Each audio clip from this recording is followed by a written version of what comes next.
নমস্কার, আমি কোয়েল। আপনি শুনছেন আজকের পত্রিকা ইউটিউব চ্যানেলের খবর। আজ জানবো পশ্চিমবঙ্গ, দেশ ও বিদেশের সমস্ত তাজা খবর। আপনি যদি আমাদের চ্যানেলে নতুন হয়ে থাকেন তাহলে অবশ্যই চ্যানেলটি সাবস্ক্রাইব করুন। প্রতিদিনের তাজা খবর আপনার হাতের মুঠোয় পৌঁছে দিতে আমরা সদা প্রস্তুত। তাহলে খবরের শুরুতেই জানিয়ে দিই আজকের সংবাদ শিরোনাম। এসআইআর নিয়ে কমিশনের কড়া চিঠি। নতুন বুথ চিহ্নিত করতে ব্যর্থ জেলা। 31শে ডিসেম্বরের মধ্যে রিপোর্ট তলব। শুভেন্দুর নন্দীগ্রামে বাড়তি নজর। এসআইআর পর্যালোচনায় স্পেশাল অবজারভার পাঠালো কমিশন। আসন্ন নির্বাচনে কটা আসন পাবে তৃণমূল, গুনে গুনে সংখ্যা বলে দিলেন অনুব্রত। এসআইআর এর মধ্যে কি পশ্চিমবঙ্গে কেন্দ্রীয় বাহিনী মোতায়ের চিন্তাভাবনা নির্বাচন কমিশনের? বড় ধাক্কা সিএএ আবেদনকারীদের। নাগরিকত্ব আইন নিয়ে সুপ্রিম কোর্টের গুরুত্বপূর্ণ পর্যবেক্ষণ। কি জানালো শীর্ষ আদালত? রাজ্যে এসআইআর পর্ব চলাকালীন বিরাট অভিযোগে বোমা ফাটালেন শুভেন্দু। চরম অস্বস্তিতে তৃণমূল। মুর্শিদাবাদে বাবরি মসজিদ নির্মাণে জরুরি স্থগিতাদেশ চাইল হাইকোর্ট। হুমায়ুন কবিরের বিরুদ্ধে জনস্বার্থ মামলা। সিদ্দিকুল্লার অনুষ্ঠান থেকে ফেরার পথে খুন তৃণমূল কর্মী। ভয়ঙ্কর অভিযোগ এনে দল ছাড়তে চলেছেন দাপুটে তৃণমূল নেত্রী। হুমায়ুন কবিরের পথে এবার শাহনাজ। কম ব্যবধানে পরাজিত আসনে নজর বিজেপির। হিসাবেই থাকছে না সংখ্যালঘু আসনগুলি। প্রেমের প্রস্তাব দিয়ে দীঘা এনে যুবতীকে ধর্ষণের অভিযোগ। গ্রেফতার যুবক। যতই করো এসআইআর, এ বাংলায় ফের মমতার। দেবাংশুর গানে তোলপাড় রাজনৈতিক মহল। ভবানীপুরে হুমায়ুন প্রার্থী হলে তৃণমূল তৃতীয় স্থানে। নন্দীগ্রাম নিয়েও চ্যালেঞ্জ শুভেন্দু। মমতা ব্যানার্জির ওপর ভরসা করে ওয়াকফ সম্পত্তি উম্মিদ পোর্টালে আপলোড না করিয়ে মুসলিমদের কত বড় সর্বনাশ হলো তার ব্যাখ্যা দিলেন শুভেন্দু অধিকারী। 22শে ডিসেম্বর বাউন্সার দেব, চ্যালেঞ্জ হুমায়ুনের। নতুন দলের ঘোষণা নিয়ে তোলপাড় রাজনীতি। সন্দেশখালী কাণ্ডে বড় মোড়। শাহজাহানের সাক্ষীর গাড়িতে পরপর 3বার ধাক্কা, মৃত 2। অনুব্রতর দেহরক্ষীর দুর্ঘটনার ছায়ায়।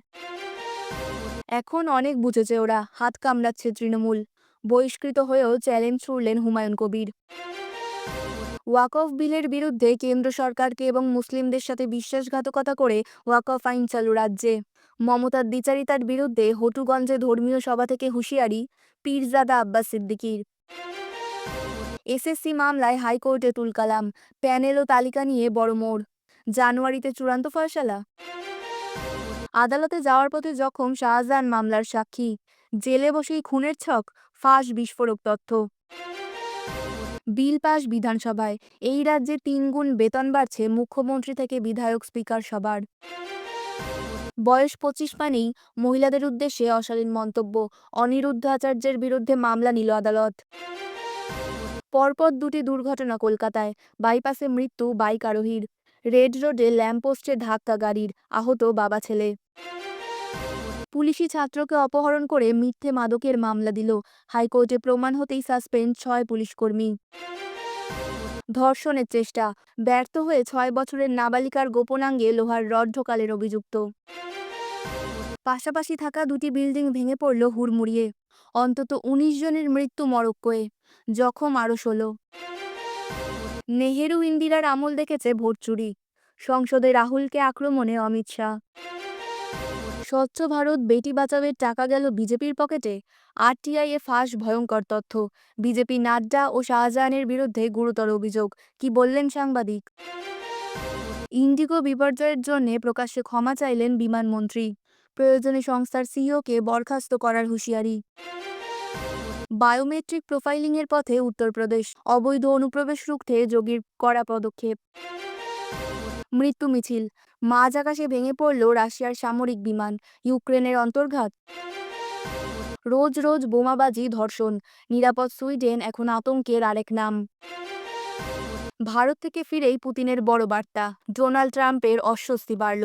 মুখ খুলতে পারল না চীন পাকিস্তান। ভারত ও মার্কিন বাণিজ্যে নতুন গতি। শুল্ক জট মেটাতে আজ শুরু গুরুত্বপূর্ণ বৈঠক। দক্ষিণ আফ্রিকার বিরুদ্ধে দুর্দান্ত পারফরম্যান্স। ওডিআইয়ে বিশ্বের 2য় নম্বর ব্যাটার এখন বিরাট, আছেন রোহিতের পরেই। ঠান্ডা বাড়বে আরও। চলতি সপ্তাহে দক্ষিণবঙ্গে আর কতটা নামবে তাপমাত্রা? আবহাওয়ার আগাম খবর। এতক্ষণ শুনছিলেন সংবাদ শিরোনাম। এবার জানাবো বিস্তারিত খবর। নির্বাচন কমিশনের নির্দেশ অমান্য করে পশ্চিমবঙ্গের জেলাগুলিতে নতুন ভোট কেন্দ্র চিহ্নিতকরণের গড়িমসি নিয়ে তীব্র অসন্তোষ প্রকাশ করেছে কমিশন। আগামীকাল শেষ হচ্ছে এনুমারেশন ফর্ম আপলোডের সময়সীমা, আর 16ই ডিসেম্বর প্রকাশ পাবে খসড়া ভোটার তালিকা। তার আগে এসআইআর চলাকালীন বুথ পুনর্গঠনের কাজ প্রায় অচল থাকায় রাজ্যের মুখ্য নির্বাচন আধিকারিককে করা চিঠি পাঠিয়েছে কমিশন। কমিশনের অভিযোগ, কোনো জেলার তরফে এখনও একটি নতুন বুথের প্রস্তাবও কমিশনে পাঠানো হয়নি।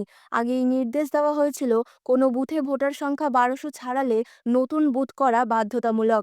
পাশাপাশি বহুতল housing society, gated community, RWA colony বা স্লাম এলাকায় যদি কমন এরিয়া বা গ্রাউন্ড ফ্লোরে ঘর থাকে সেখানেই বুথ স্থাপনের নির্দেশ ছিল, কিন্তু জেলাগুলি তা মানেনি বলে স্পষ্ট অভিযোগ। 28 নভেম্বরের বৈঠকেও সতর্ক করা সত্ত্বেও ডিইওদের ব্যর্থতাকে কমিশন অত্যন্ত গুরুতর বলে আখ্যা দিয়েছে।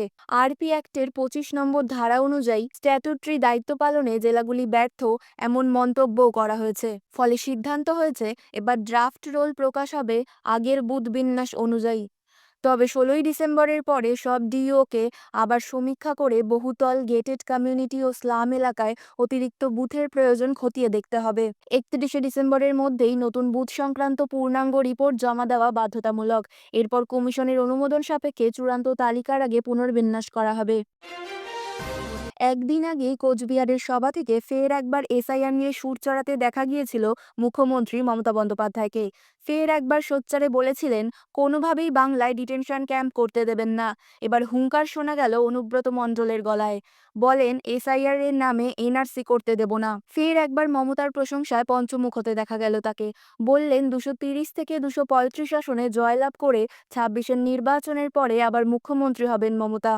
বীরভূমের মল্লারপুরে এসআইআর সংক্রান্ত একটি সভায় গিয়েছিলেন অনুব্রত। সেখানেই তিনি বলেন মমতা বন্দ্যোপাধ্যায় না থাকলে মুখ্যমন্ত্রী না হলে আমাদের রাজ্যে অন্ধকার নেমে আসবে, কালো দিন নেমে আসবে। সেই ভুলটা আমরা কেউ করব না। আমরা আবার তাকে 26-এর ভোটে জিতিয়ে আনব। বিরোধীদের বিরুদ্ধে সুর চড়িয়ে বলেন যতই তোমরা লাগো তোমরা পারবে না, চ্যালেঞ্জ করলাম। 230 থেকে 235 ভোটে বনগাঁ থেকে মমতা বন্দ্যোপাধ্যায় জয়লাভ করবেন। অনুব্রতর সাফ কথা, রাজনৈতিকভাবে মমতার সঙ্গে না পেরে এসআইআর এনআরসি নিয়ে আসা হচ্ছে। আক্রমণের ধার আরও বাড়িয়ে বলেন এসআইআর এর পর এনআরসি করে পশ্চিমবঙ্গের 2 কোটি মানুষকে জেলে রেখে ওরা ভাবছে পশ্চিমবঙ্গ দখল করবে। সে গুড়ে বালি, জীবনে হবে না। এখানে কোনো রোহিঙ্গা, বাংলাদেশি, মায়ানমারের লোক নেই। তুমি কি করে বাদ দেবে? আমাদের এই মাটিতে জন্ম, এই মাটিতেই মরব। তোমরা এসআইআর করলেও আমরা ভয় পাই না।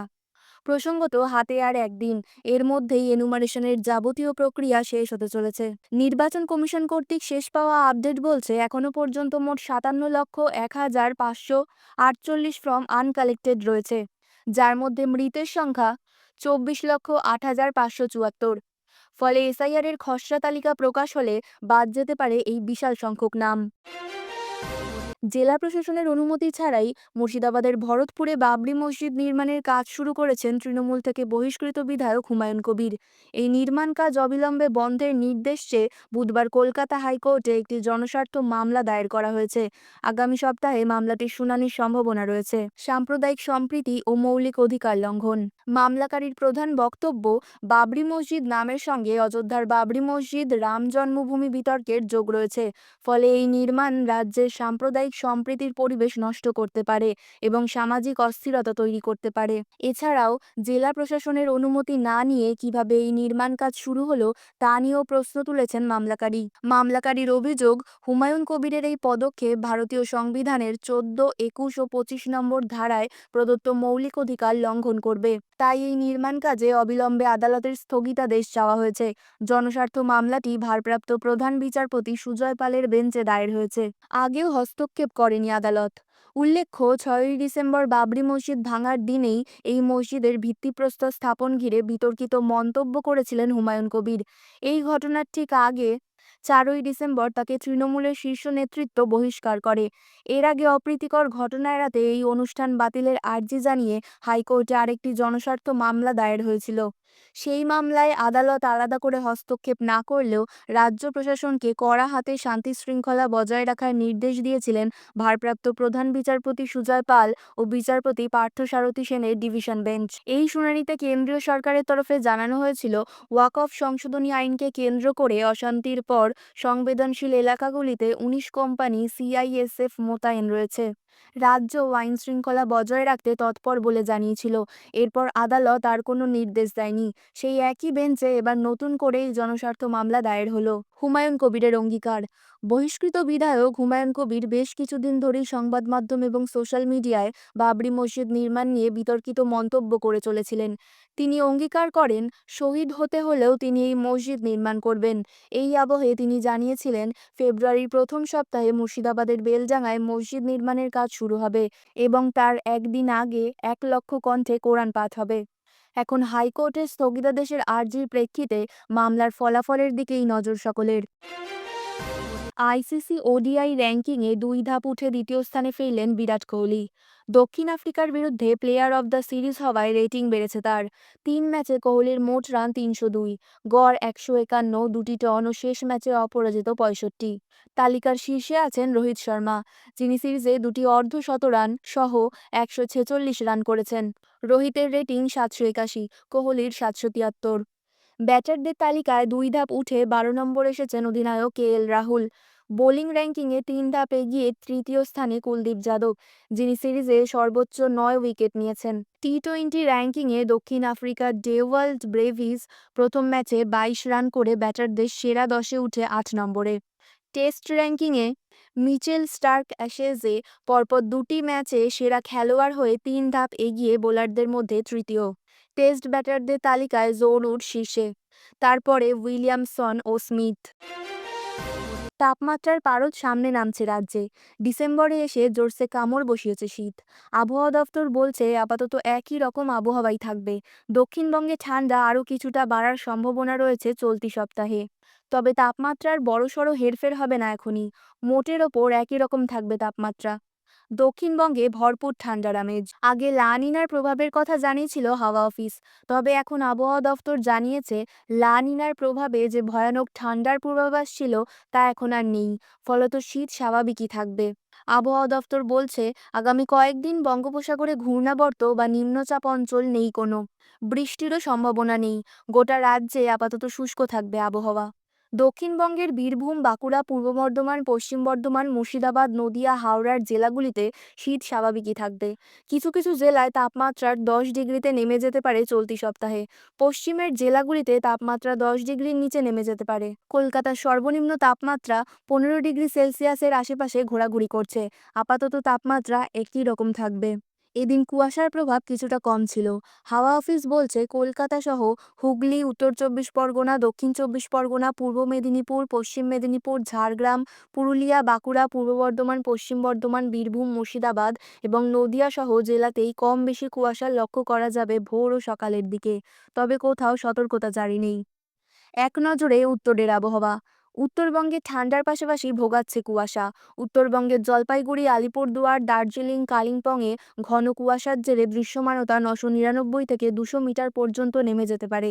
এই সমস্ত জেলায় সতর্কতা রয়েছে। দার্জিলিংয়ে ইতিমধ্যেই তাপমাত্রা ৫ ডিগ্রিতে নেমে গেছে। আগামী ৭ দিন উত্তরবঙ্গের জেলাগুলিতে তাপমাত্রা একটু করে কমতে পারে, তবে বড়সড় পরিবর্তন হবে না। খবর আজকের মতন এই পর্যন্তই। পরবর্তী খবর শোনার জন্য সাবস্ক্রাইব করুন আজকের পত্রিকা ইউটিউব চ্যানেলটিকে। সুস্থ থাকুন, ভালো থাকুন। ধন্যবাদ।